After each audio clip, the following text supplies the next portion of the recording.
안녕하세요. 네, 오늘 사도행전 묵상 20번째 시간이고요. 오늘 본문은 사도행전 9장 1절에서부터 19절까지의 말씀입니다. 사울의 회심에 관한 내용을 우리가 오늘 보도록 합니다. 사도행전 9장 1절부터 19절 말씀까지 제가 먼저 봉독하고 그 다음에 공부 시작합니다. 1절입니다. 사울이 주의 제자들에 대하여 여전히 위협과 살기가 등등하여 대제사장에게 가서 다메섹 여러 회당에 가져갈 공문을 청하니 이는 만일 그 도를 따르는 사람을 만나면 남녀를 막론하고 결박하여 예루살렘으로 잡아오려 함이라. 사울이 길을 가다가 다메섹에 가까이 이르더니 호련히 하늘로부터 빛이 그를 둘러 비추는지라. 땅에 엎드러져 들음에 소리가 있어 이르시되 사울아 사울아 내가 어찌하여 나를 방해하느냐 하시거늘 대답하되 주여 누구시니까 이르시되 나는 내가 박해하는 예수라. 너는 일어나 시내로 들어가라. 내가 행할 것을 내게 이를 자가 있느니라 하시니 같이 가던 사람들은 소리만 듣고 아무도 보지 못하여 말을 못하고 서 있더라. 사울이 땅에서 일어나 눈은 떴으나 아무것도 보지 못하고 사람의 손에 끌려 다메섹으로 들어가서 사흘 동안 보지 못하고 먹지도 마시지도 아니하니라. 그때에 다메섹에 아나니아라 하는 제자가 있더니 주께서 환상 중에 불러 이르시되 아나니아야 하시거늘 대답하되 주여 내가 여기 있나이다 하니 주께서 이르시되 일어나 직가라 하는 거리로 가서 유다의 집에서 다섯 사람 사울이라 하는 사람을 찾으라. 그가 기도하는 중이니라. 그가 아나니아라 하는 사람이 들어와서 자기에게 안수하여 다시 보게 하는 것을 보았느니라 하시거늘 아나니아가 대답하되 주여 이 사람에 대하여 내가 여러 사람에게 듣사온즉 그가 예루살렘에서 주의 성도에게 적지 않은 해를 끼쳤다 하더니 여기서도 주의 이름을 부르는 모든 사람을 결박할 권한을 대제사장들에게서 받았나이다 하거늘 주께서 이르시되 가라. 이 사람은 내 이름을 이방인과 임금들과 이스라엘 자손들에게 전하기 위하여 택한 나의 그릇이라. 그가 내 이름을 위하여 얼마나 고난을 받아야 할 것을 내가 그에게 보이리라 하시니 아나니아가 떠나 그 집에 들어가서 그에게 안수하여 이르되 형제 사울아 주 곧 내가 오는 길에서 나타나셨던 예수께서 나를 보내어 너로 다시 보게 하시고 성령으로 충만하게 하신다 하니 즉시 사울의 눈에서 비늘 같은 것이 벗어져 다시 보게 된지라. 일어나 세례를 받고 음식을 먹음에 강건하여지니라. 아멘. 사울의 회심에 관한 사도행전의 아주 중요한 내용 가운데 한 부분입니다. 사울이 사실 사도행전에 어디에 처음 등장했냐면요 8장에서 잠깐 등장했습니다. 8장 1절과 3절, 그러니까 스데반의 순교하는 장면에 사울이라는 이름이 처음 등장합니다. 8장 1절을 보시면 사울은 그가 죽임당함을 마땅히 여기더라. 그리고 3절을 보면 사울이 교회를 잔멸할세 각 집에 들어가 남녀를 끌어다가 옥에 넘기니라. 이런 역할을 했던 그 사울을 8장에서 소개하고 이제 9장에서 등장합니다. 그래서 9장 1절은 이렇게 표현합니다. 사울이 주의 제자들에 대하여 여전히 위협과 살기가 등등하여, 그러니까 여전이라는 말은 8장 1절과 3절에서 나왔던 내용을 사울이 변함없이 하는데 이게 변함없이 한 것뿐만 아니라 점점 더 세지는 거예요. 우리가 무슨 화를 낼 때 화를 내는 자기를 보면 그 화가 점점 더 세지는 경우가 있지 않습니까? 이런 것처럼 지금 사울이 그리스도인들을 핍박하는데 그 강도가 점점 세졌어요. 그래서 어떻게 나옵니까?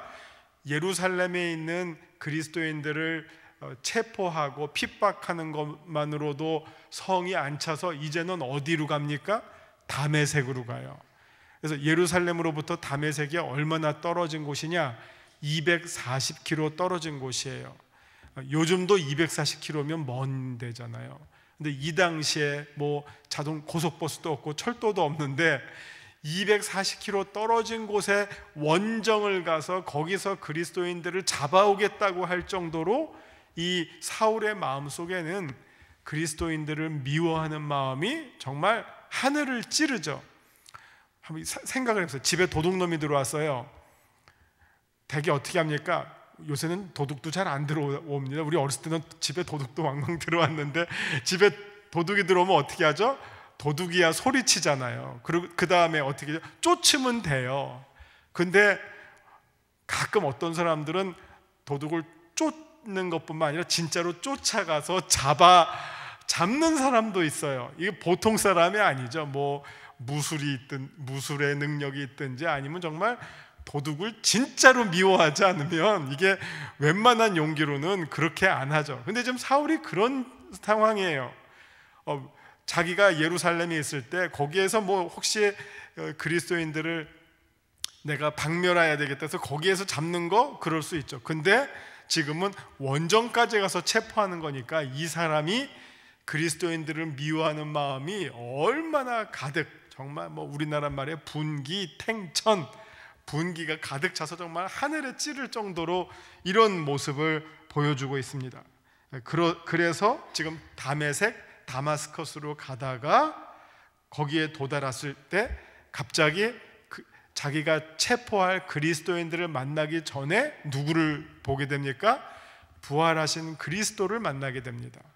그게 이제 바울의 회심의 결정적인 장면입니다.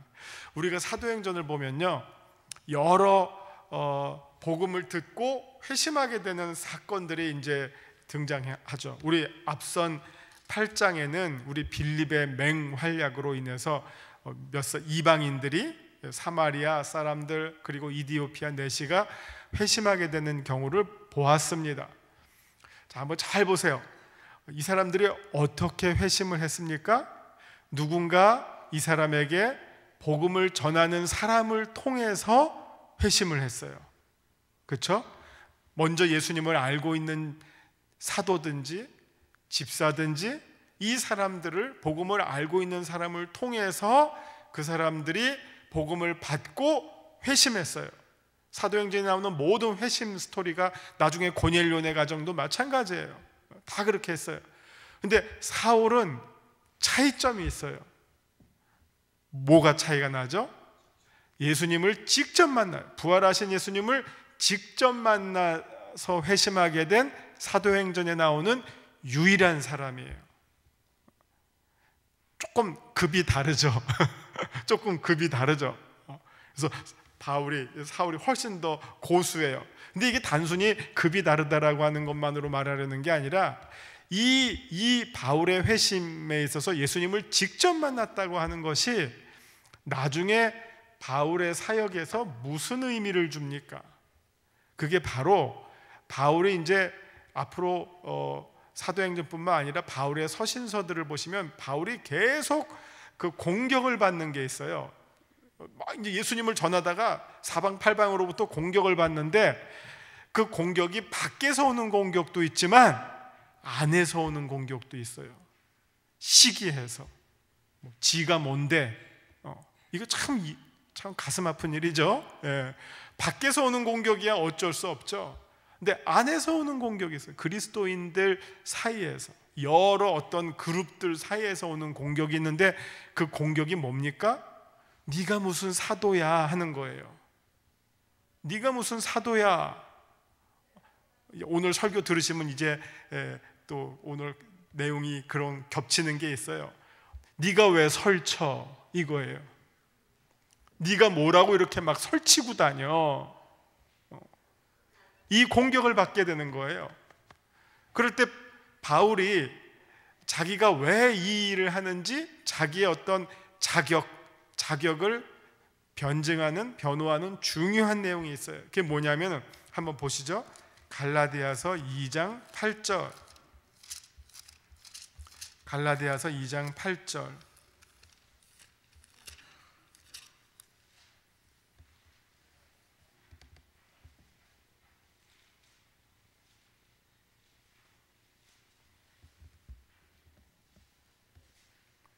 이게 아주 사도 바울에게 있어서 아주 중요한 내가 이런 사람이다, 나는 이런 사람이다 하는 것을 알려주는 중요한 본문입니다. 자, 찾으셨죠? 갈라디아서 2장 8절 누구로 시작합니까?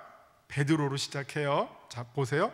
베드로에게 역사하사 그를 할례자의 사도로 삼으신 이가, 예수님이죠. 예수님이 베드로를 할례자의 사도로 삼았다. 이 말은 쉽게 말하면 베드로는 예수님께서 유대인의 사도로 삼으셨다. 그 예수님께서 나를, 이게 바울이에요, 나를 이방인의 사도로 삼았다. 베드로가 사도인 것처럼 나도 사도다. 근데 베드로는 무슨 사도? 누구를 위한 사도?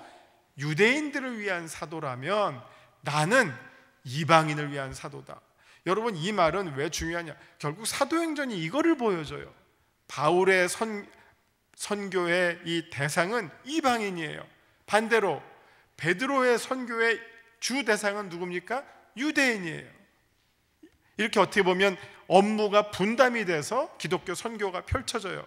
그러면 바울이 내가 예수님이 나를 이방인의 사도로 삼으셨다라고 말할 수 있는 근거가 뭐죠? 그러면 우리가 이제 다시 앞으로 들어가서 사도가 뭔지를 한번 봐야 돼요. 사도, 우리 앞에서 이미 봤습니다.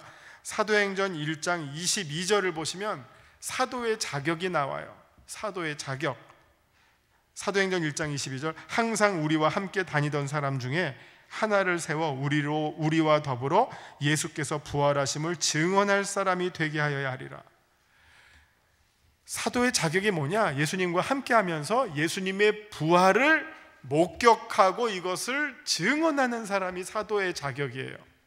그러니까 뭘 해야 되죠? 부활하신 예수님을 보거나 만나지 않고는 사도가 될 수 없다는 거예요. 근데 지금 사도행전 9장 이제 4절부터 3절부터 시작하는 내용이 사울에게 있어서 무슨 경험을 보여줍니까? 부활하신 예수님을 만났어요. 그래서 이게 사울의 회심의 아주 중요한 특징의 내용이에요. 부활하신 예수님을 만났어요. 그리고 그 다음에 이제 보완이 이루어지는데, 이 보완이 10절부터 등장하는, 이번에는 이제 사울에게도 복음을 전해주는데, 이 사람이 그냥 처음으로 전하는 게 아니라 당신이 만나신 분이 누구고 어떤 의미인지를 알려주는 복음 전도자가 등장해요. 그게 아나니아입니다.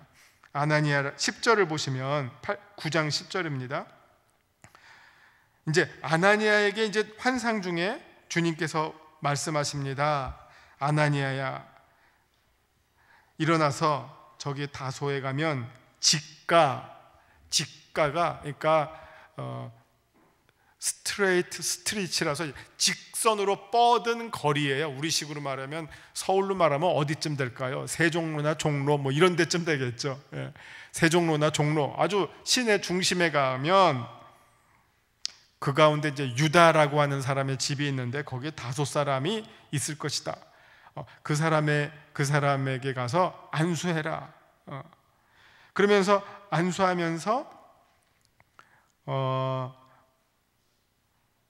그 사람을 고쳐줄 때, 안수할 때 이런 내용을 말합니다. 그 내용은 17절이에요. 아나니아가 떠나 그 집에 들어가서 그에게 안수하여 이르되, 형제 사울아, 주 곧 내가 오는 길에서 나타나셨던 예수께서 나를 보내어 너로 다시 보게 하시고 성령으로 충만하게 하신다 하니, 이게 지금 복음 전도자의 역할이 이제 아나니아로 등장하는 것이죠. 자, 사울의 회심은 어떤 특징이 있다고요? 첫 번째, 부활하신 주님을 직접 만났어요. 이게 사울에게 있어서 사도권을 주장할 수 있는 아주 중요한 근거가 되고, 특별히 사울은 이 경험을 통해서 나는 이방인의 사도로 주님께서 부르셨다 했어요. 그래서 주님을 먼저, 부활하신 주님을 만났고, 그 만난 사건을 이제 아나니아를 통해서 복음을 제대로 들으면서 완전히 깨닫고, 주님을 만났지만 지금 뭔가 좀 경황이 없을 거 아니에요. 그거에 대해서 분명하게 아나니아를 통해서 복음을 듣고 완전히 깨닫고, 그 다음에 또 재밌는 게 이제 18절을 보시면 어떻게 됩니까? 비늘이 벗겨진 거는 당연하고요, 세례를 받았다는 거예요. 이게 이제 사도행전에 나오는 이 그리스도인이 되는 아주 중요한 그 어떻게 보면 이 모멘트죠. 어떤 그 단서들이죠. 사도행전은 그리스도인이 되는 그 과정을 어떻게 설명하고 있느냐? 성령이 임하고 복음을 듣고 성령이 임하고 세례를 받고 그리스도의 제자가 된다. 이게 하나의 세트 메뉴예요. 세트 메뉴. 그리고 이 세트 메뉴는 무엇에 대한 실현입니까? 우리 지난주에 제가 자꾸 말씀드린 것처럼 사도행전 전체를 통해서 사도행전 1장 8절과 마태복음 28장 19절 20절의 적용이 사도행전에 계속해서 복음이 전파되는 사건마다 나타나는 거예요. 성령이 임하시고 세례를 받고 그리스도의 제자가 되는 사건이 계속해서 연이어서 일어나게 됩니다. 그래서 오늘은 이제 누구에게 이 사건이 임하게 됐다고요? 사울에게 이 사건이 임합니다. 그래서 이제 사울의 이 회심의 풀 세트가 오늘 지금 1절부터 19절까지 소개가 되고요. 이렇게 해서 이제 사울이 공식적으로 데뷔하게 됩니다. 공식적으로 데뷔하게 되는 장은 13장부터는 이제 끝까지 사울, 다시 말하면 이제 사울의 이름이 바뀌게 되거든요. 13장서부터 바울의 선교의 역사로 사도행전이 진행이 되게 됩니다. 그러니까 이것을 위해서 예고편이 2번 나오는 거예요. 13편이 본방송, 13장이 사도행전 13장이 본방송이라고 하면 1차 예고편은 8장에서 나왔고요. 그 다음에 좀 더 이 어떻게 보면 이제 좀 더 압축한 예고편이 9장에서 오늘 나오게 되는 겁니다. 나오게 된 겁니다. 그래서 오늘 이 9장을 보시면 사울의 회심이 어떻게 이루어지고 그 구체적인 내용이 어떻게 펼쳐졌는지를 소개해주고 있는데 그 각각의 사건들이 이런 의미가 있다는 겁니다. 예수님을 직접 만났다고 하는 것은 사울의 그 이방인의 사도권의 결정적인 요소가 되는 것이고, 그 다음에 복음을 듣고 아나니아를 통해서 복음을 듣고 그 다음에 세례를 받고 그리스도인이 됐다는 것, 그리스도의 제자가 됐다는 것, 그 내용을 오늘 전반적으로 소개해주고 있습니다. 뭐 또 사소하지만 이제 군데군데 보면 아주 재밌는 내용들이 많이 있어요. 예를 들어서 9절 보시면 사흘 동안 보지 못하고 먹지도 마시지도 아니하니라. 그러니까 뭔가 충격을 딱 받았잖아요. 그 8절까지 예수님을 보고 정말 눈도 멀고 정말 어떻게 보면 기진맥진해서 혼이 다 빠졌어요.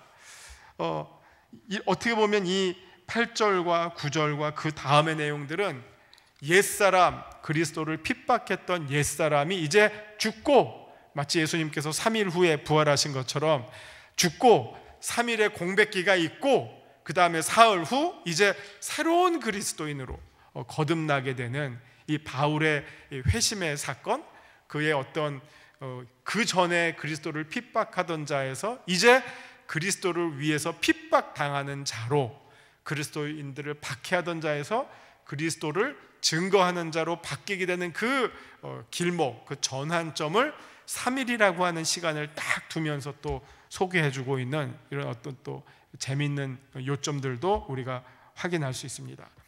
대강 오늘 내용 아시겠죠? 그럼 우리 유임을 보시면서 제가 다시 한번 정리해 드립니다.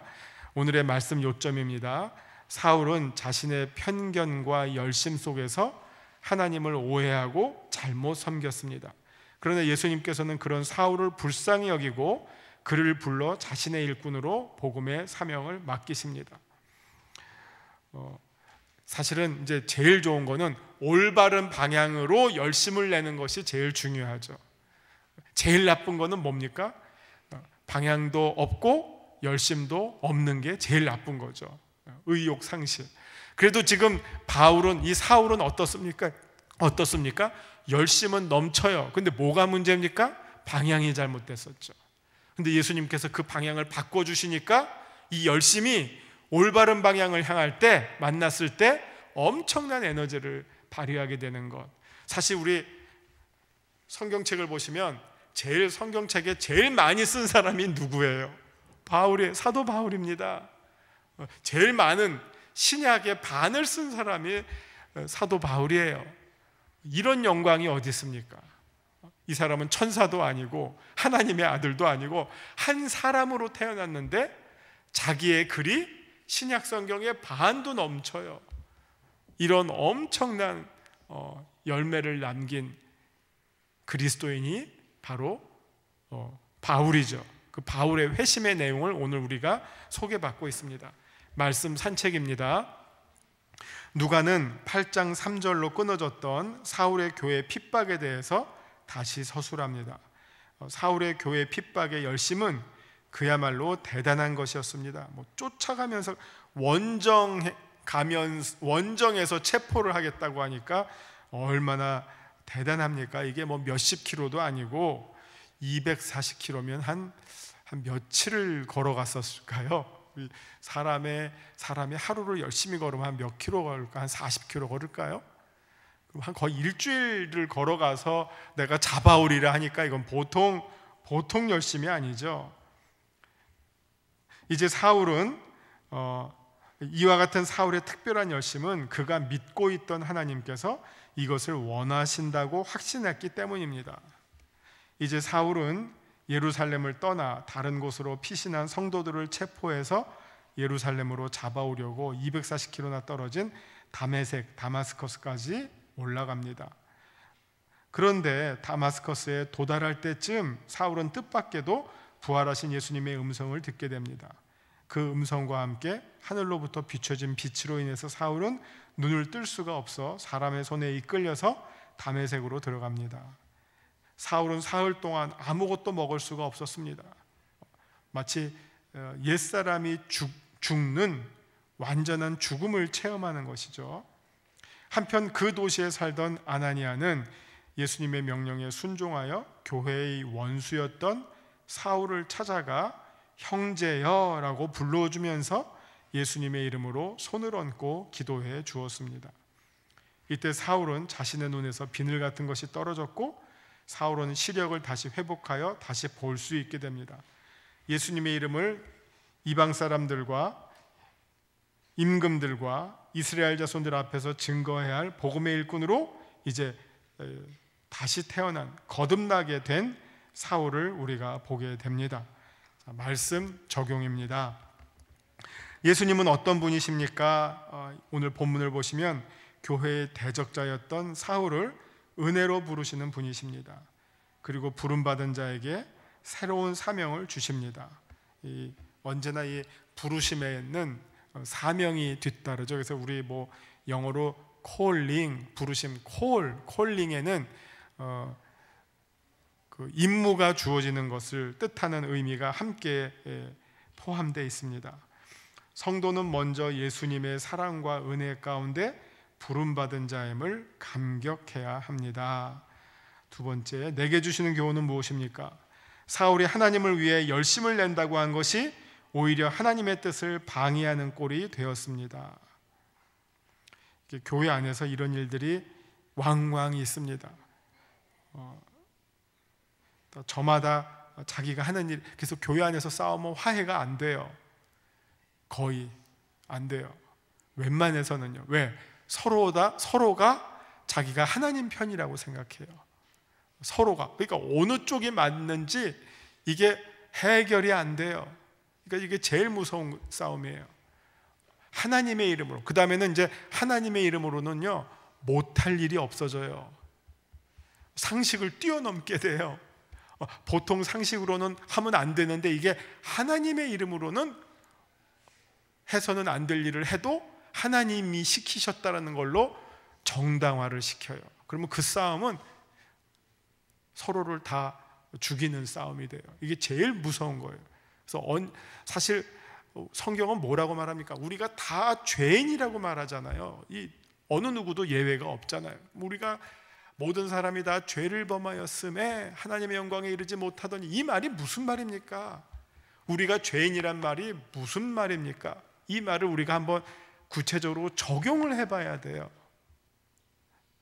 나 죄졌지. 오늘도 죄졌지. 나 오늘도 또 죄졌네. 맞지만요, 또 이런 의미도 있어요. 우리가 다 죄인이라고 하는 것은 우리 모두는 다 틀릴 수 있다라는 말이에요. 내가 죄인이기 때문에 내가 언제나 맞는 것은 아니다. 많이 틀릴 수 있다. 이 사실을 전제하는 말이 우리가 다 죄인이라는 말이에요. 근데 우리가 입으로는 죄인이라 그래요. 근데 생각으로는 언제나 내 생각이 옳아요. 나는 언제나 옳아요. 나는 언제나 하나님의 편이에요. 때로는 우리가 나도 모르는 사이에 마귀 편들 수도 있다는 것을 생각해야 돼요. 그래서 우리가 늘 삼가 조심해야 돼요. 절제하고 근신하고, 그래서 우리가 겸손해야 돼요. 왜? 나도 틀릴 수가 있거든요. 그런 경험 많지 않으세요? 누구를 보고 저 사람 참 안 좋은 것 같다 했는데 내 생각이 틀리고 나보다 더 좋은 모습을 보여줄 때가 있어요. 그럼 내 생각이 잘못됐구나. 혹은 내가 철석같이 믿었는데 안 그런 경우도 있어요. 그게 뭡니까? 다 내 생각에 다 한계가 있어요. 내 생각이 절대적으로 옳을 수가 없어요. 그런데 우리가 하나님의 이름으로 내가 옳다라고 주장하고 우기기 시작하면 그건 정말 하나님 앞에 설 때까지 그 생각이 틀리다고 생각하지를 않아요. 그것처럼 위험하고 무서운 생각이 없어요. 사울이 그런 마음으로 살았어요. 근데 그 생각이 정말 주님을 만나면서 뒤집어진 거죠. 그렇지 않았으면 이 인생이 어떻게 됐겠습니까? 주님을 만난 게 큰 은혜죠. 그럼 우리 주님을 이제 우리도 만나신 여러분들은 어떻게 사셔야 됩니까? 내 생각이 언제나 옳다는 내려놓고요, 언제나 내 생각이 정말 옳은 것인가를 돌아보아야 되고요, 다른 사람의 생각도 귀 기울여 들어봐야 되고요. 그게 바로 우리가 여러분들이 이미 다 회심하신 분이고 주님을 만나신 분들이니까 바울의 경우를 통해서 우리가 그런 내용들을 본받아야 되겠죠. 그러면 교회 안에 다툼이 일어날 수가 없어요. 서로 우리 각각 자기를 돌아보면서 또 상대방의 입장을 생각해 본다면 큰 싸움이 일어날 수가 없죠. 거기에는 이해와 관용과 용서와 화해와 오늘 제목처럼 화목이 일어날 수 있어요. 그것을 꼭 기억하시기 바랍니다. 여기까지 하겠습니다. 기도합니다. 하나님, 내 눈에 내 생각은 언제나 옳다라고 하는 비늘이 있다면 그것을 떨어뜨려 주시고 언제나 주님 앞에서 겸손한 마음으로 진실되게 정직하게 바로 서는 저희들 되게 하여 주시옵소서. 우리가 만나는 모든 사람들을 믿음의 형제 자매로 바라볼 수 있는 넉넉한 마음, 사랑의 눈도 더하여 주시옵소서. 예수님의 이름으로 기도합니다. 아멘.